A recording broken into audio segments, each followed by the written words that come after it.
Okay, so we've got a cone.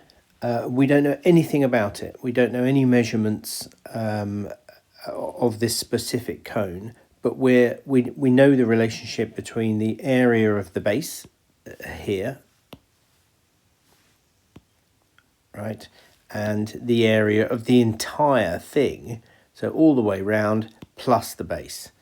Okay, and we know some relationship between them, and we're asked to find an angle AVB, which is this one right at the top. Now, we're not going to possibly be able to find out any exact measurements, but we can still find out that angle, because it doesn't matter the size of this cone, the absolute size of it. It could be massive, it could be tiny, but as long as it's, you know, we sort of grow it in the same dimensions, this angle here stays the same. So it shouldn't be too much of a problem. All we need to do is go with the information that we have and see where the maths takes us. The important thing to remember is when you've got a relationship, a ratio, if you've got a ratio A to B and it is equal, as it is in this case, 3 to 8, then that means A over 3 equals B over 8. And I think this is important to know because it takes you from this unfamiliar notation to this notation that you can start doing maths with. Okay, so we're going to just write down what we know. The area of the base of the cone is pi r squared. Okay, where we've decided that that's r. This distance here is L, the slant height. Okay, not the vertical height. So pi r squared over 3, because that's the area of the base of the cone and that's the ratio, is equal to the total surface area, which is pi r squared, because that's the base, plus pi rl. And we put over 8 there. So we've got this relationship. We want to, immediately I can cancel this, and you need this kind of facility with algebra. I can see that all the pi's cancel.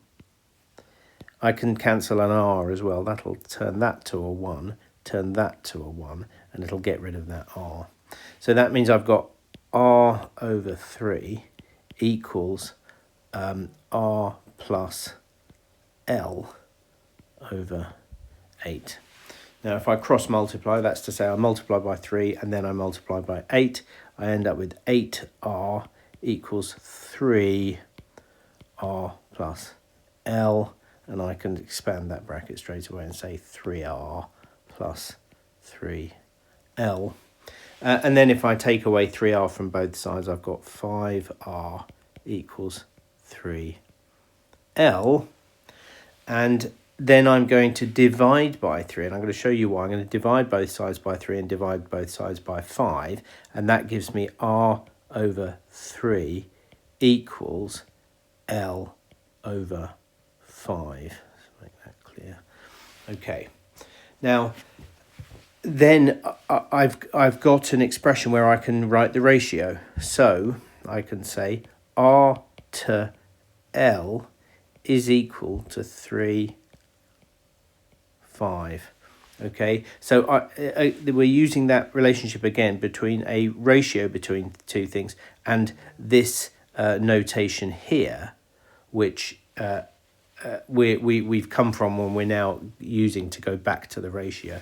That means that I can say that the R is 3 and L is 5. Now, that doesn't mean that they're actually that length. Okay, let's do that a little bit more clearly.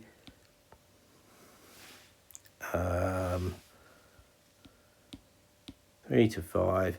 I can say that my L here is 5 and my R here is 3. So to go back to what I was saying, that doesn't mean we know the radius is 3 and that the slant height is 5.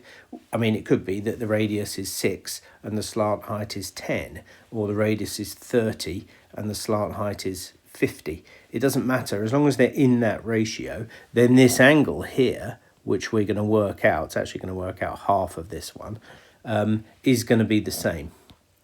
Okay, and I can put these, treating this as the opposite and this is the hypotenuse, I can put this into the sine function, and this angle is going to stay the same as long as the ratio is right. So I need, and I'm just going to jump to the answer here,